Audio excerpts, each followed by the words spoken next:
Hello again. I am live from Ireland. I'm standing in the Bishop's Palace Museum in Waterford, and I am speaking with Sean Egan. Now, Sean how do you describe what your job title? I mean, what would you say you do? Okay, I'm a master engraver. That's my title, and that is I engrave glass with these copper and diamond wheels. I do designs. I also sculpture and designer. And I worked with the Waterford crystal plant for 35 years, and that was my job there. So when the factory closed down, you learn something, and because they don't want you anymore, it doesn't mean you can't work anymore. So I decided to take up the guts and open my own business during the recession in 2009.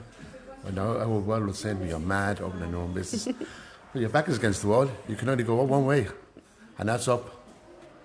Excellent. And so, Sean, you have set up in the Bishop's Palace, which is part of the Waterford Treasures Museum.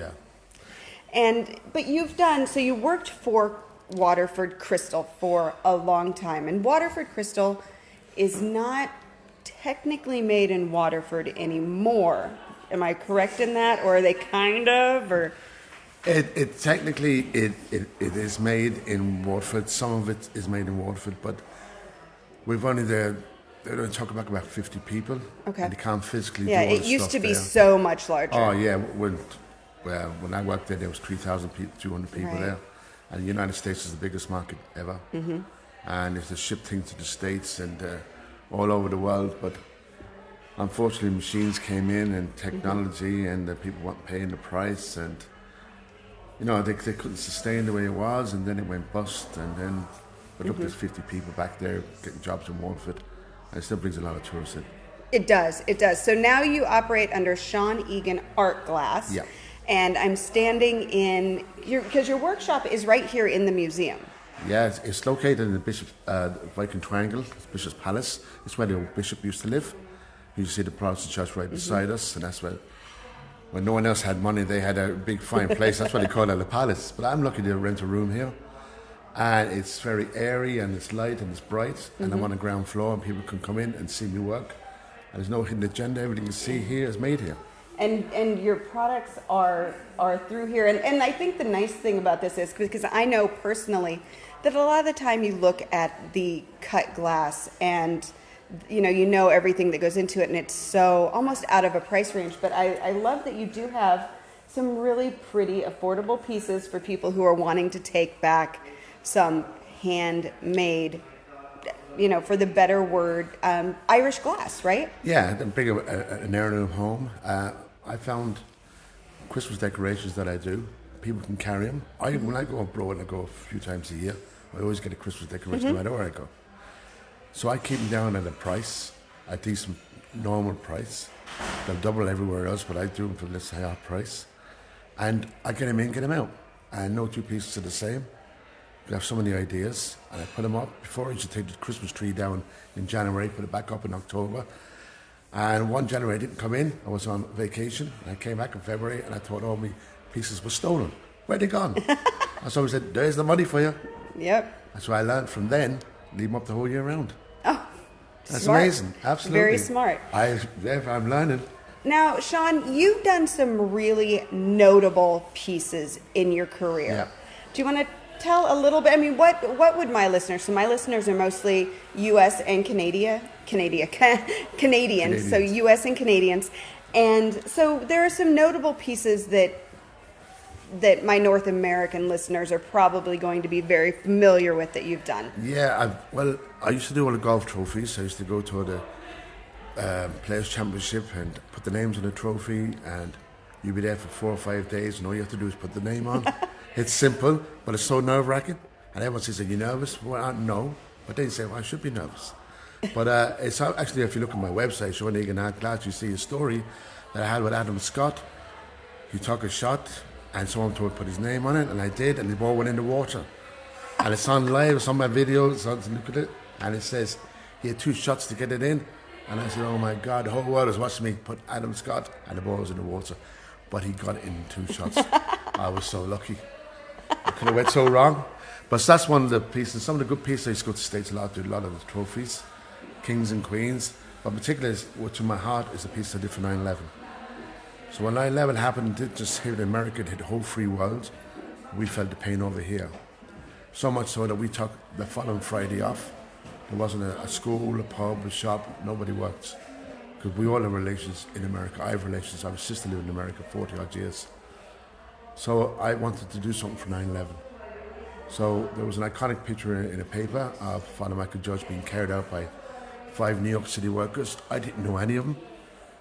And I said to myself, will I do this piece? Will I get into trouble? My company at Waterford Crystal at the time when I worked there told me not to do it. Looked like a cashing in on 9/11. And they don't want that image. That's why I understood that. But I had to get out of my system as an artist. So I did that anyway. And then a fireman passed one day and he said, that's him in the picture. And then it started the ball rolling. So they invited me over to New York to present this piece. And Waterford Crystal let me keep the original piece I have. And I made a second piece, brought it to New York. And it went down very well. Very well. And when I came back, I made one for the Crystal Factory. And when the factory closed down, they tried to sell it, but they couldn't sell it because I got copyright for the image. For no profit or gain, you can use, as an artist, use the image.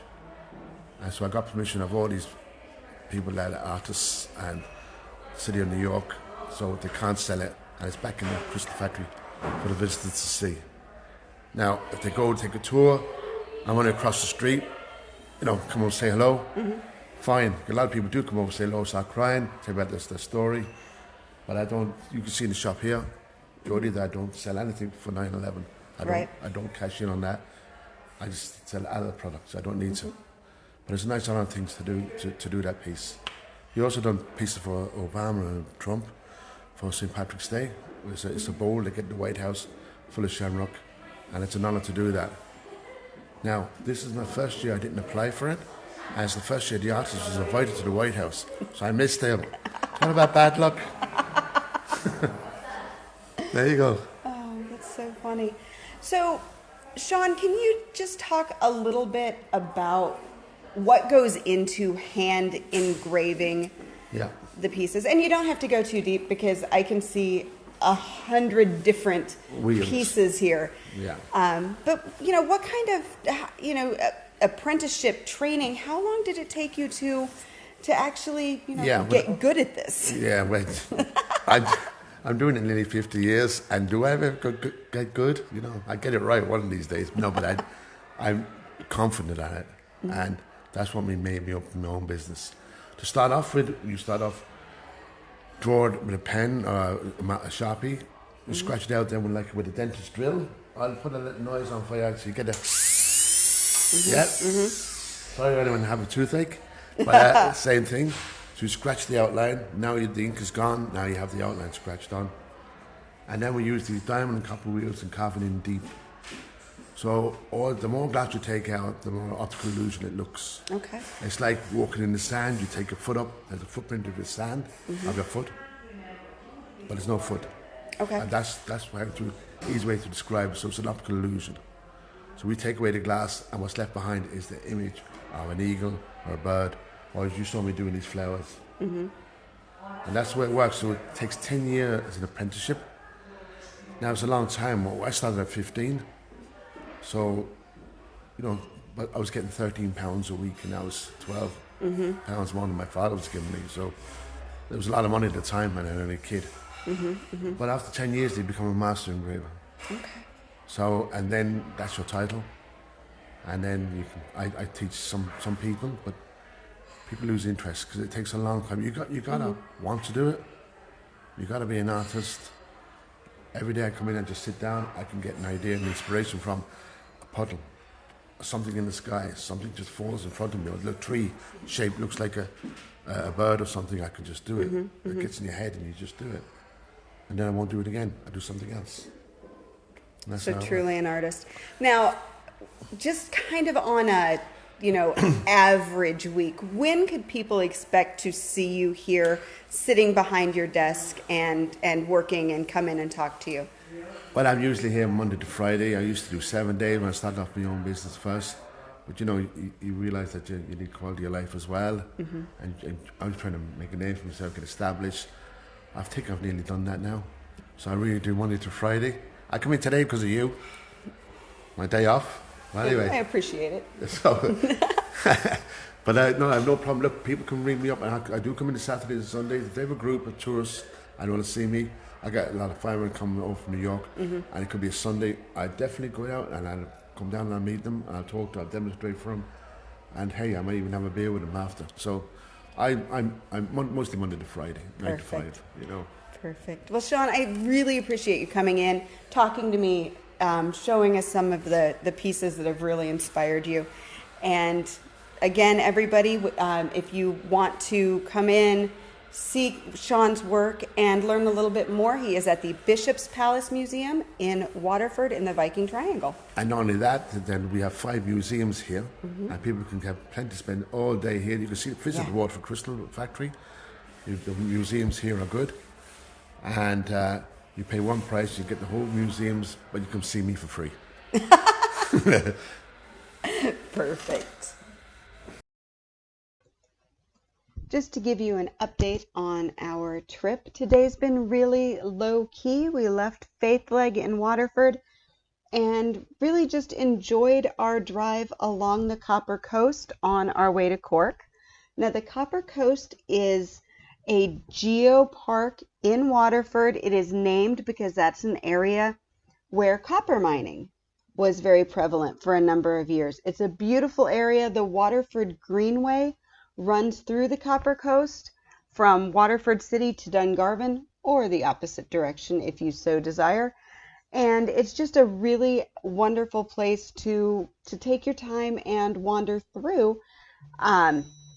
There is a wonderful Mahone Falls, Mahon Falls, a beautiful scenic drive back through there, and just a really nice, calm, peaceful drive on a gray and rainy day.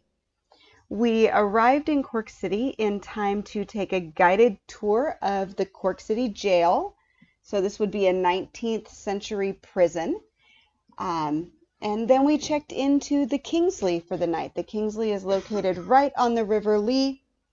Our room actually overlooks the river, but it's just been a really chilled, relaxing day.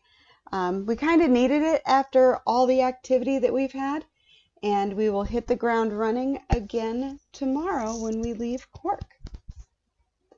As always, I want to thank you so much for listening. I really appreciate that you are taking the time to kind of check in and see what I'm up to during my extended stay in Ireland this year.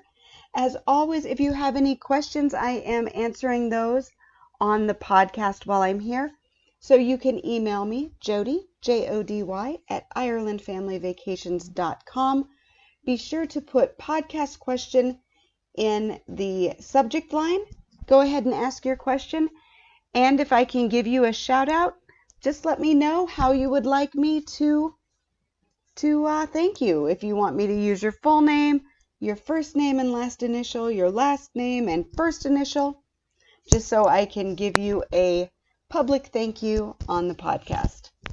Until tomorrow, slán go fóill.